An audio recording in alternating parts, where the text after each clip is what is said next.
Hello friends, Rama mathematics classes में आपका स्वागत है। देखिए फ्रेंड्स, आज एक नए टॉपिक गुप्त वंश को देखते हैं। देखिए इससे क्वेश्चन क्या बनता है देखने के प्रयास करते हैं। देखिए फर्स्ट क्वेश्चन है, गुप्त संवत की स्थापना। गुप्त संवत की स्थापना किसने की थी? क्या है? गुप्त संवत की स्थापना किसने की? तो चंद्रगुप्त प्रथम ने। किसने की थी? तो चंद्रगुप्त प्रथम ने की कब की थी? तो 319 में। कितना की थी? 319 AD में की थी। चलिए आगे देखते हैं, गुप्त वंश की स्थापना किसने किया? गुप्त वंश की स्थापना किसने किया था? तो श्री गुप्त ने किया था। कौन किया था? तो श्री गुप्त ने किया था। चलिए आगे देखते हैं, किस वंश को भारत की संस्कृति में स्वर्णयुग कहा गया है? भारत की संस्कृति में स्वर्ण युग कहा गया है। तो गुप्त काल को क्या है? किसको कहा गया है? तो गुप्त काल को कहा गया है। गुप्त साम्राज्य का उदय किस सदी में हुआ था? गुप्त साम्राज्य का उदय किस सदी में हुआ था? तो तीसरी सदी के अंत में। किसकी? तो तीसरी सदी के अंत में किया गया था। चलिए आगे देखते हैं, गुप्त वंश का वास्तविक संस्थापक किसे माना गया है? गुप्त वंश का वास्तविक संस्थापक किसे माना गया है? तो चंद्रगुप्त प्रथम को। किसको? तो चंद्रगुप्त प्रथम को वास्तविक संस्थापक माना गया है। चंद्रगुप्त प्रथम जिसने गुप्त संवत की स्थापना किया। गुप्त संवत कब से चलाया गया है? तो 319 से 320 AD तक। 319 से 320 AD तक। समुद्रगुप्त राजगद्दी पर कब बैठा? समुद्रगुप्त राजगद्दी पर कब बैठा? तो 335 AD में। कब बैठा? तो 335 AD में। समुद्रगुप्त किस प्रकार का शासक था? समुद्रगुप्त किस प्रकार का शासक था? तो आक्रमणकारी एवं साम्राज्यवादी। आक्रमणकारी एवं साम्राज्यवादी था। कौन था? आक्रमणकारी एवं साम्राज्यवादी था। चलिए आगे देखते हैं, कालिदास द्वारा रचित मालविका मित्रम नाटक के नायक कौन थे? कालिदास द्वारा रचित मालविका मित्रम के नाटक कौन थे? तो अग्निमित्र थे। कौन थे? तो अग्निमित्र थे। चलिए आगे देखते हैं, समुद्रगुप्त का दरबारी कवि कौन था? समुद्रगुप्त का दरबारी कवि कौन था? तो हरिसेन था। कौन था? तो हरिसेन था। सर्वप्रथम किसने महाराजा धीराज की उपाधि धारण की? महाराजा धीराज की उपाधि धारण की थी। तो चंद्रगुप्त प्रथम ने। किसने की थी? तो चंद्रगुप्त प्रथम ने महाराजा धीराज की उपाधि धारण की। चलिए आगे देखते हैं, देखिए भारत का नेपोलियन किसे कहा जाता है? भारत का नेपोलियन किसे कहा जाता है? तो समुद्रगुप्त को कहा जाता है। किसको कहा जाता है? तो समुद्रगुप्त को कहा जाता है। समुद्रगुप्त के बाद राजगद्दी पर किसने बैठा था? चंद्रगुप्त द्वितीय। किसने बैठा था? तो चंद्रगुप्त द्वितीय ने अपनी पुत्री का विवाह किसके साथ की? चंद्रगुप्त द्वितीय ने अपनी पुत्री का विवाह किसके साथ की? तो वाकाटक नरेश रुद्रसेन के से। किससे? रुद्रसेन से की थी। चीनी यात्री फाहियान किसके शासनकाल में भारत आया था? चंद्रगुप्त द्वितीय विक्रमादित्य के काल में। चंद्रगुप्त द्वितीय विक्रमादित्य के काल में आया था। फाहियान कहाँ का निवासी था? तो चीन के। कहाँ के था? तो चीन के था। फाहियान कहाँ के निवासी था? तो चीन के निवासी था। चंद्रगुप्त द्वितीय को दूसरे किस नाम से जाना जाता था? चंद्रगुप्त द्वितीय को दूसरे किस नाम से जाना जाता था? तो देवराज के। तो देवराज के नाम से जाना जाता। कालिदास किसके दरबार में रहते थे? कालिदास किसके दरबार में रहते थे? तो चंद्रगुप्त द्वितीय के दरबार में। किसके? चंद्रगुप्त द्वितीय के दरबार में। चंद्रगुप्त द्वितीय के बाद कौन राजगद्दी पर बैठा? तो कुमारगुप्त। किसने बैठा? तो कुमारगुप्त ने। चंद्रगुप्त द्वितीय के बाद कुमारगुप्त ने राजगद्दी पर बैठा। नालंदा विश्वविद्यालय की स्थापना किसने किया? नालंदा विश्वविद्यालय की स्थापना किसने किया? तो कुमारगुप्त प्रथम ने। किसने किया था? तो कुमारगुप्त प्रथम ने किया था। कुमारगुप्त के बाद कौन राजगद्दी पर बैठा? कुमारगुप्त के बाद कौन राजगद्दी पर बैठा? तो स्कंदगुप्त। किसने? स्कंदगुप्त ने बैठा था। कौन बैठा था? तो स्कंदगुप्त ने बैठा था। चलिए आगे देखते हैं, चलिए देखिए आगे हैं, स्कंदगुप्त को गद्दी पर बैठते ही किसका आक्रमण का सामना करना पड़ा? कहने का मतलब जब स्कंदगुप्त ने राजगद्दी पर बैठा तो किसका आक्रमण हुआ था? तो हुनों का आक्रमण हुआ था। किसका हुआ था? हुनों का आक्रमण हुआ था। जूनागढ़ अभिलेख में हुनों को क्या कहा गया है? जूनागढ़ अभिलेख में हुनों को मलेच्छ कहा गया है। क्या कहा गया है? तो मलेच्छ कहा गया है। हुनों को मलेच्छ कहा गया है। एरन अभिलेख का संबंध, एरन अभिलेख का संबंध किस शासक से है? एरन अभिलेख का संबंध किस शासक से है? तो भानुगुप्त से है। किसका है? तो भानुगुप्त से है। स्कंदगुप्त को किस स्तंभ में शुक्रोपम कहा गया है? स्कंदगुप्त को किस अभिलेख में शुक्रोपम कहा गया है? तो कहम स्तंभ अभिलेख में, कहम स्तंभ अभिलेख में। सर्वराजोक्षेत्रा, सर्वराजोक्षेत्रा, सभी राजाओं को उखाड़ फेंकने वाला की उपाधि किसने धारण की?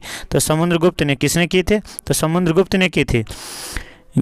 गिरिनार पर्वत पर स्थित सुदर्शन झील, गिरिनार पर्वत पर स्थित सुदर्शन झील का निर्माण, का पुनर्निर्माण किसने करवाया था? तो स्कंदगुप्त ने करवाया था। कौन करवाया था? तो स्कंदगुप्त ने करवाया था। चलिए आगे देखते हैं। देखिए, सुदर्शन झील के किनारे विष्णु मंदिर, सुदर्शन झील के किनारे विष्णु मंदिर का निर्माण किसने करवाया था? तो चक्रपालिनी ने, पालिनी ने, चक्रपालिनी ने करवाया था। किसने करवाया था? तो चक्रपालिनी ने करवाया था। चलिए आगे देखते हैं। गुप्तकालीन प्रसिद्ध मंदिर और उसके स्थान, गुप्तकालीन प्रसिद्ध मंदिर और उसके स्थान। विष्णु मंदिर, तो विष्णु मंदिर का स्थान कहाँ है? तिगवा में है। कौन सी? तिगवा में। तिगवा कहाँ है? तो मध्य प्रदेश जबलपुर में है। शिव मंदिर का निर्माण भूमरा में हुआ था। कहाँ होता? भूमरा, नगौदा, नगौदा कहाँ है? तो मध्य प्रदेश में है। पार्वती मंदिर, पार्वती का निर्माण नायना में, नायना कुठार में है, नायना कुठार में हुआ था, तो मध्य प्रदेश में है। दशावतार मंदिर, देखिए ज़्यादा क्वेश्चन पूछता है। दशावतार मंदिर का निर्माण कहाँ हुआ था? देवगढ़, देवगढ़ कहाँ है? तो उत्तर प्रदेश झांसी में। कहाँ है? तो उत्तर प्रदेश झांसी। भीतरगांव मंदिर, भीतरगांव मंदिर या लक्ष्मण मंदिर, भीतरगांव मंदिर या लक्ष्मण मंदिर भीतरगांव में हुआ था, जो कानपुर उत्तर प्रदेश में, जो कानपुर उत्तर प्रदेश में है। चलिए आगे देखते हैं। हुनों का महत्वपूर्ण शासक कौन था? हुनों का महत्वपूर्ण शासक कौन था? हुनों का महत्वपूर्ण शासक कौन था? तो तोरमान था। कौन सा था? तो तोरमान था। पूछेगा कि हुनों का महत्वपूर्ण शासक कौन था? तो तोरमान था। गुप्त वंश का अंतिम शासक कौन था? गुप्त वंश का अंतिम शासक कौन था? तो विष्णु शर्मा था। कौन था? विष्णु शर्मा था। गुप्त वंश का अंतिम शासक कौन था? तो विष्णु शर्मा था। तोरमान का पुत्र कौन था? तोरमान का पुत्र कौन था? तो मिहिरकुल था। कौन था? तो मिहिरकुल था। तोरमान का पुत्र कौन था? तो मिहिरकुल था। मिहिरकुल को यशोधर्मन ने कब पराजित किया? मिहिरकुल को, तोरमान का पुत्र कौन था? तो मिहिरकुल था। मिहिरकुल को यशोधर्मन ने कब पराजित किया? तो 532 AD में, 532 AD में। शिव के अर्धनारीश्वर मूर्तियाँ, शिव के अर्धनारीश्वर मूर्तियाँ किस काल में बनाई गई हैं? किस काल में बनाई गई हैं? तो गुप्त काल में। किस काल में? तो गुप्त काल में। समुद्रगुप्त के काल का इतिहास जानने का महत्वपूर्ण साधन क्या है? तो इलाहाबाद स्तंभ का उत्कीर्ण लेख, इलाहाबाद स्तंभ का उत्कीर्ण लेख। चंद्रगुप्त द्वितीय के काल, चंद्रगुप्त द्वितीय के काल में, चंद्रगुप्त द्वितीय के काल में विद्या, कला, साहित्य का महान केंद्र कौन था? तो उज्जैन था। कौन था? तो उज्जैन था चंद्रगुप्त द्वितीय के काल में। चलिए आगे देखते हैं। किस गुप्तकालीन शासक को कविराज कहा गया है? किस गुप्तकालीन शासक को कविराज कहा गया? तो समुद्रगुप्त को। किसको? तो समुद्रगुप्त को कहा गया है। विक्रमादित्य की उपाधि से किस गुप्त शासक को संबोधित किया? विक्रमादित्य की उपाधि से किस शासक को? चंद्रगुप्त द्वितीय को। किसको? तो चंद्रगुप्त द्वितीय को। चंद्रगुप्त द्वितीय के दरबार में नवरत्न में सबसे प्रसिद्ध कौन था? चंद्रगुप्त द्वितीय के नवरत्न में सबसे प्रसिद्ध कालिदास था। कौन था? तो कालिदास था। कौन था? तो कालिदास था। अमरकोश के लेखक अमर सिंह किस शासक के दरबार से जुड़े थे? तो चंद्रगुप्त द्वितीय से, चंद्रगुप्त द्वितीय से। कालिदास की किस कृति की गिनती विश्व के प्रसिद्ध साहित्य कृतियों में होता है? तो मेघदूत को। किसका है? तो मेघदूत को, मेघदूत को। चलिए आगे देखते हैं। मालविका मित्रम के रचनाकार कौन थे? मालविका मित्रम के रचनाकार कालिदास थे। मालविका मित्रम के रचना कौन थे? कालिदास थे। चंद्रगुप्त द्वितीय ने विक्रमादित्य की उपाधि कब धारण की? तो शकों के उन्मूलन के बाद। कहने का मतलब है शकों के पराजय के बाद। कब? तो शकों के पराजय के बाद। गुप्त शासकों द्वारा जारी किए गए चांदी के सिक्के क्या कहलाते थे? गुप्त शासकों द्वारा जारी किए गए चांदी के सिक्कों को रूपक कहलाता था। क्या कहते थे? तो रूपक कहते थे। सोने के सर्वाधिक सिक्के किस काल में जारी किए गए थे? तो गुप्त काल में। किस काल में? तो गुप्त काल में। खगोल शास्त्र में गुप्त काल में सबसे प्रसिद्ध क्या था? तो बराहमिहिर था। कौन था? तो बराहमिहिर था। कौन था? तो बराहमिहिर था। गुप्त काल में औषधि शास्त्र का प्रमुख विद्वान कौन था? तो बाणभट्ट था। कौन था? तो बाणभट्ट था। कौन सा युग प्राचीन भारतीय कला एवं स्थापत्य कला के चरमोत्कर्ष पर था? तो गुप्त था। कौन था? तो गुप्त था। बाल विवाह की प्रथा प्रारंभ हुई थी। बाल विवाह प्रथा कब प्रारंभ हुई थी? तो गुप्त काल में हुई थी। कब हुई थी? तो गुप्त काल में हुई थी। कब हुई थी? गुप्त काल। सती प्रथा का पहला उल्लेख कहाँ मिलता है? तो एरन अभिलेख में। कौन मिलता है? तो एरन अभिलेख में। लेकिन बाल विवाह भी किसके काल में प्रारंभ हुआ? तो गुप्त काल में हुआ था। किसके काल में हुआ था? तो गुप्त काल में हुआ था। चलिए आगे देखते हैं। देखिए आगे हैं, गुप्तकालीन बौद्ध शिक्षा का महान केंद्र कौन था? गुप्तकालीन बौद्ध शिक्षा का महान केंद्र कौन था? तो नालंदा था। कौन था? तो नालंदा था। वर्तमान गणित में दशमलव प्रणाली आविष्कार का श्रेय किस युग को था? तो गुप्त युग को। किसको? तो गुप्त युग को था। तांबा का सिक्का जारी करने वाला पहला गुप्त शासक कौन था? तो रामगुप्त था। कौन था? तांबा का सिक्का जारी करने वाला पहला गुप्त शासक कौन था? तो रामगुप्त था। चंद्रगुप्त द्वितीय के राज दरबार में धनवंतरी क्या था? तो एक प्रसिद्ध चिकित्सक था। चंद्रगुप्त विक्रमादित्य के दरबार में धनवंतरी क्या था? एक प्रसिद्ध चिकित्सक था। क्या था? एक प्रसिद्ध चिकित्सक था। बीज गणित के क्षेत्र में अपने योगदान के लिए विशेष रूप से कौन जाना जाता था? तो आर्यभट्ट। कौन जाना जाता था? तो आर्यभट्ट। बीज गणित के क्षेत्र में अपने योगदान के लिए विशेष रूप से कौन जाना जाता था? तो आर्यभट्ट जाना जाता था। गुप्तकालीन शासन प्रणाली किस प्रकार की थी? तो राजतंत्रात्मक थी। कौन थी? तो राजतंत्रात्मक थी। मंदिर निर्माण कला का जन्म सर्वप्रथम कहाँ हुआ था? मंदिर निर्माण कला का जन्म सर्वप्रथम कहाँ हुआ था? तो गुप्त काल में हुआ था। कब हुआ था? कहाँ हुआ था? तो गुप्त काल में हुआ था मंदिर निर्माण प्रथा। अजंता की गुफाओं में किन गुफाओं का निर्माण गुप्त काल में? अजंता की गुफाओं में किन गुफाओं का निर्माण गुप्त काल में हुआ था?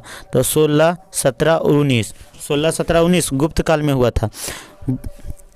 था। चलिए आगे देखते हैं। गुप्त काल में सर्वाधिक लोकप्रिय देवता कौन थे? तो सर्वाधिक लोकप्रिय देवता कौन थे? तो विष्णु थे। गुप्त काल में सर्वाधिक लोकप्रिय देवता विष्णु थे। सारनाथ के धमेख स्तूप का निर्माण किस काल में हुआ था? तो गुप्त काल में हुआ था। किस काल में हुआ था? तो गुप्त काल में हुआ था। गुप्त स्थापत्य कला का सर्वोत्कृष्ट मंदिर कौन था? गुप्त स्थापत्य कला का सर्वोत्कृष्ट मंदिर कौन था? तो देवगढ़ का दशावतार मंदिर सर्वोत्कृष्ट था। राजा रानी प्रकार के गुप्तकालीन सिक्के का प्रचलन किसने करवाया था? तो चंद्रगुप्त प्रथम ने। किसने करवाया था? तो चंद्रगुप्त प्रथम ने। समुद्रगुप्त का प्रयाग प्रशस्ति अभिलेख किस भाषा में लिखवाया गया था? तो संस्कृत भाषा में। किस भाषा में? तो संस्कृत भाषा में लिखवाया गया था। चलिए आगे देखते हैं। समुद्रगुप्त का समकालीन सिंहल द्वीप का शासक कौन था? तो मेघवर्मन था। कौन था? मेघवर्मन था। समुद्रगुप्त का समकालीन सिंहल द्वीप का शासक कौन था? तो मेघवर्मन था। गुप्त काल में समान रूप से प्रांतपतियों को क्या कहा जाता था? गुप्त काल में प्रांतपति को क्या कहा जाता था? उपरी कहा जाता था। क्या कहा जाता था? उपरी कहा जाता था। गुप्त काल में पेट कहा जाता था। पेट किसको कहा जाता था? तो अनेक ग्रामों के समूह को पेट कहा जाता था। गुप्त काल में अनेक ग्रामों को समूह को पेट कहा जाता था। चलिए आगे देखते हैं। गुप्तकालीन नौकरशाही को किस नाम से जाना जाता था? गुप्तकालीन नौकरशाही को आमत के नाम से जाना जाता था। गुप्त काल में किस धातु से निर्मित सिक्के को दिनार कहा जाता था? गुप्त काल में किस धातु से निर्मित सिक्के को दिनार कहा जाता था?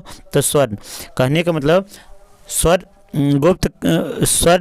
स्वर्ण को गुप्त काल में दिनार कहा जाता था। क्या कहा जाता था? तो दिनार कहा जाता था।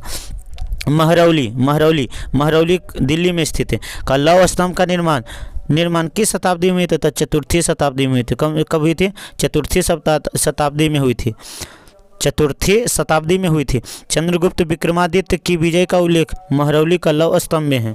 महरौली का लौह स्तंभ में है। चलिए आगे देखते हैं। गुप्तकालीन चित्रकला का उत्कृष्टतम रूप कहाँ है? तो अजंता में। कहाँ है? तो अजंता में। अजंता चित्रकारी का विषय वस्तु हैं। अजंता चित्रकारी का विषय वस्तु हैं तो बौद्ध धर्म से हैं। क्या हैं? तो बौद्ध धर्म से हैं। गुप्त काल में भू राजस्व की दर क्या थी? गुप्त काल में भू राजस्व की दर क्या थी? उपज का 1/6 भाग। क्या है? उपज का 1/6 भाग है। चलिए फ्रेंड्स, यह टॉपिक कंप्लीट हो गया है। चलिए दूसरे टॉपिक को देखने के प्रयास करते हैं। चलिए दूसरे टॉपिक में उत्तर गुप्त काल को देखते हैं। Thanks friend. जय हिंद फ्रेंड।